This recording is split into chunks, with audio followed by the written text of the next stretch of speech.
Dana White who said it, who was like, if there's a basketball on one end of the street and a fight on the other end, everybody's going to go to the fight. Pretty true. Yeah. That's true with Dragon Ball Z too, right? So. Yeah, I was going to say that kind of winds back to what you were saying. Circle. So like, that's beautiful. We're going to go to the fight, and Dragon Ball Z, I mean, you can say what you want. You can say it was overrated. You can say it lacked character development. You can say all these things, but one thing it did have was fights, and we were attracted to it. It was awesome, and it was just fun. And it was cool to come after school and see that. You know, yeah. Just cool to be like, yeah, it's like, I got nothing else to say. I think we said everything. I mean, yeah, I think at the end of the day, definitely one of my top 5 anime of all time, if not my favorite anime. Yeah. I don't know. Well, yeah, favorite. Yeah. I think a lot of things get kind of silly at this point. I haven't really been keeping up on Super, being honest, but I did see the Broly movie. Same here, man. I've caught like clips and stuff. There has been some interesting characters. Like I thought, Hit was pretty cool. Hit was really cool. I thought that was cool because I was like, oh, we're going back to tactics. Thank you. Yeah. You brought back the Kaioken technique, man. Like you hadn't seen that for years. Yeah, and I think he brought like a lot of different, like a different kind of character element with him being an assassin on his world. That was interesting. Yeah, but not like an evil assassin. No. Like it was like there was a level of honor to him. Yeah. Which I thought was really. He looked a lot like Piccolo and Python. Yeah, that's what I like too. Which I thought. Yeah. Python is a lost character that I really like too during that arc. Where the hell is Python? We only see him in one other movie, and who the hell killed him? Who the hell killed him? I don't know. Because if Goku can barely hold off his skyrocketing abilities, in the this is one of my things. Like someone put a meme about this, like does this, and then at the end of it, it's like they're showing Python, like who the hell killed him, and I'm like, I don't know. And they never go into it, and we never hear about it again. Yeah. That's kind of one of the things about Akira Toriyama. He kind of forgets a lot of what he does. Because he forgot that there was like a Super Saiyan 3 at one point. He was like, oh, I thought that was Super Saiyan 3 over there. So like, there was at one point where he had like, of course, reaching Super Saiyan level, like where you have the golden hair. But then he threw in the electricity, which is supposed to be Super Saiyan 2, but he accidentally thought that was Super Saiyan 1. He was like, oh, this is just a new little dressing we'll put on it.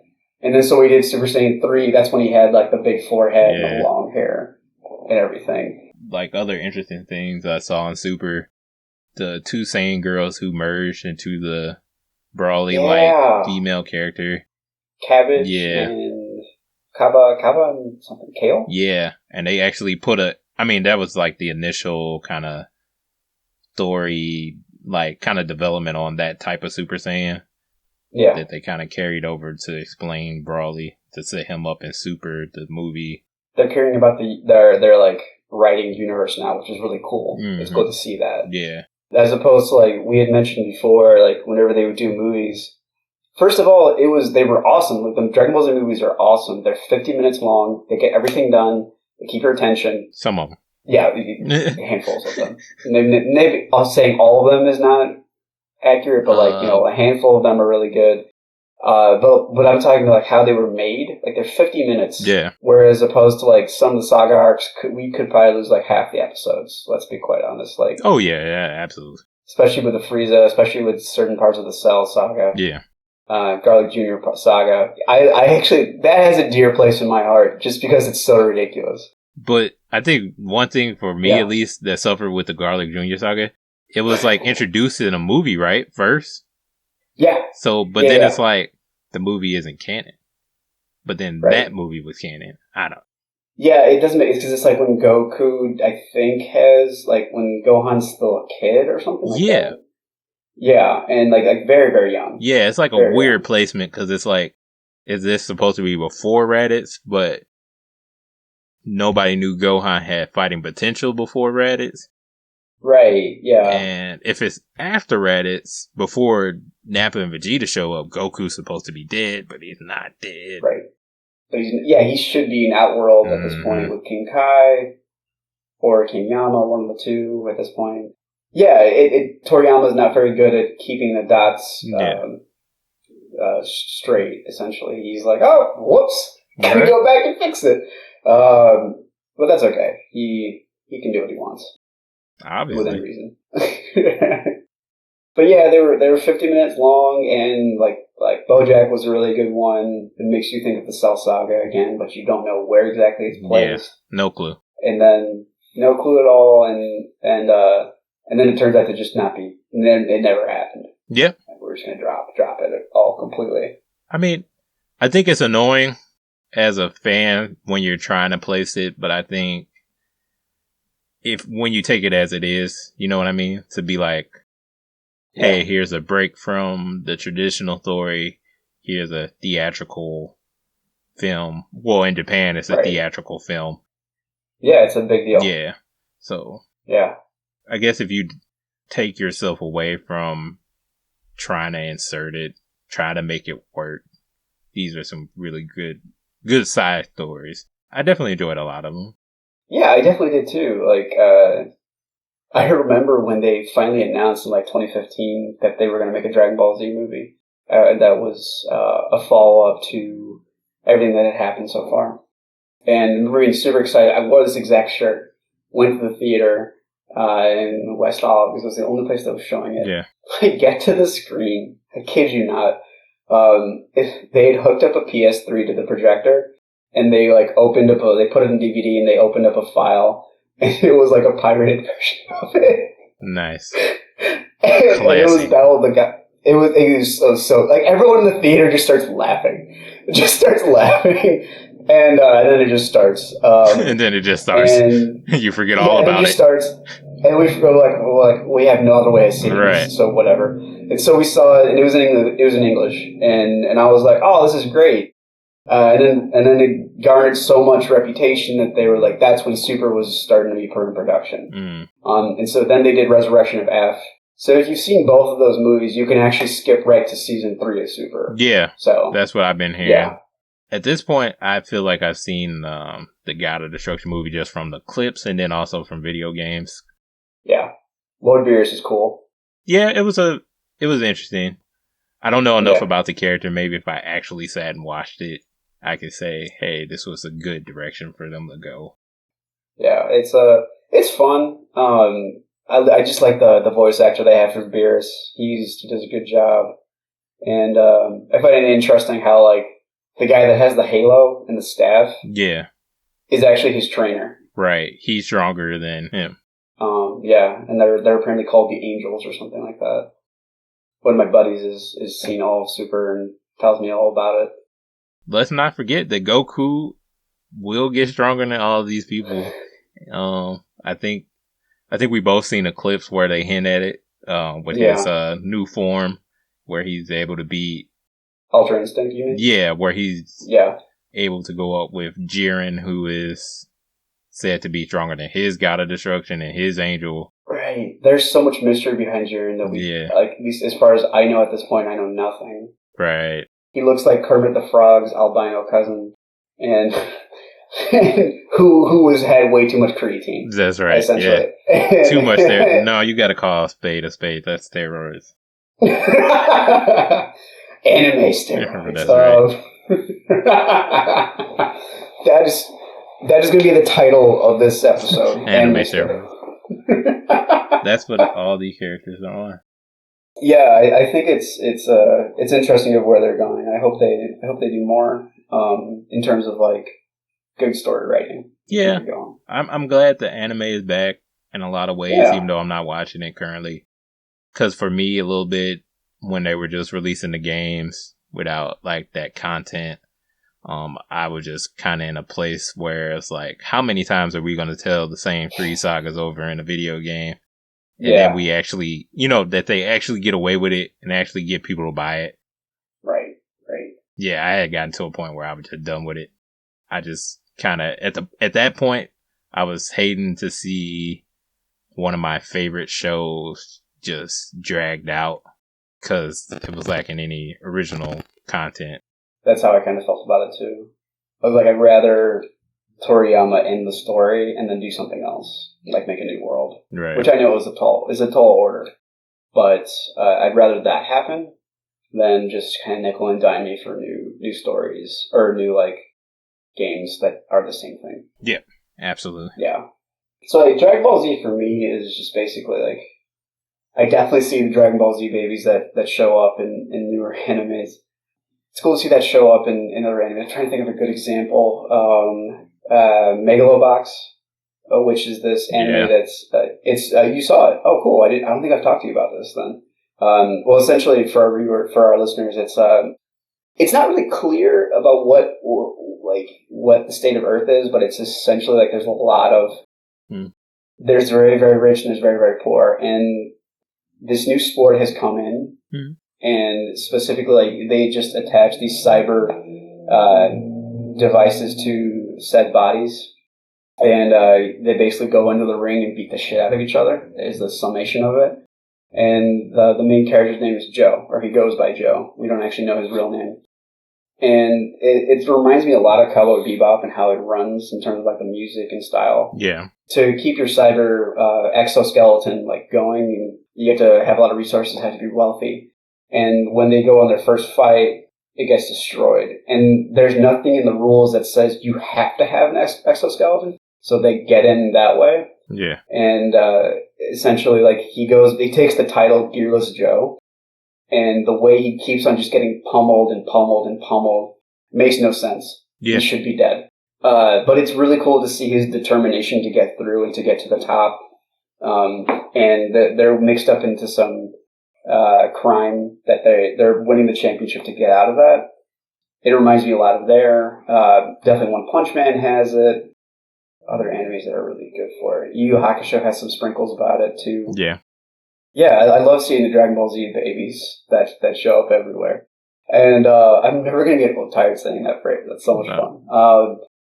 It's something that I've said this before. It's something that definitely helped me just learn some level of endurance and when you're doing like trap bar deadlifts or bar deadlifts or just kind of goof around with your friends, like it's something that is a generational bridge for a lot of people. Yeah, we connect through media a lot. Whether it's learning about the classics, learning about the Odyssey, learning about shows that we watch, or talking, and then meeting someone who you've never met before, or meet briefly. And, like, oh, you like this show? Like, oh, it's great. Let's talk about it. Or you like this old classic story? Like, let's talk about it. Let's go from there. And that's a really cool thing about Dragon Ball Z is that it flints so much and it can combine so many people together. Yeah. Which I think is really cool. Ultimately, that's why I think it's awesome. Absolutely. And I think, just to sum it up on my end, I think it's a cool thing to be a part of, our generation, really, to be a part of some type of history. So I think about my older brother who's like in his 40s, he'll compare a lot of shows to He-Man and Thundercats. Definitely. In a way. So it's nice, at least for me, to have that show where it's like I can spot in all these new shows the influence. Definitely. So for me, that's really cool to see, and to be a part of that. And it's just really good to be a nerd too, to be like, to really just have that knowledge. And then like when it gets to a pop culture level, right, and see people talk about it, and you could be like, well, did you know this, and kind of get them involved in it. If they're into it, if they're interested. So that's really cool for me. Yeah. It's more than an icebreaker. It's something that, you can enjoy with people you've never met. Right. Yeah. It's definitely a conversation starter. Well, cool. This has been beautiful, man. Thank you for coming on. Yeah. I'm glad that this finally happened properly. Right.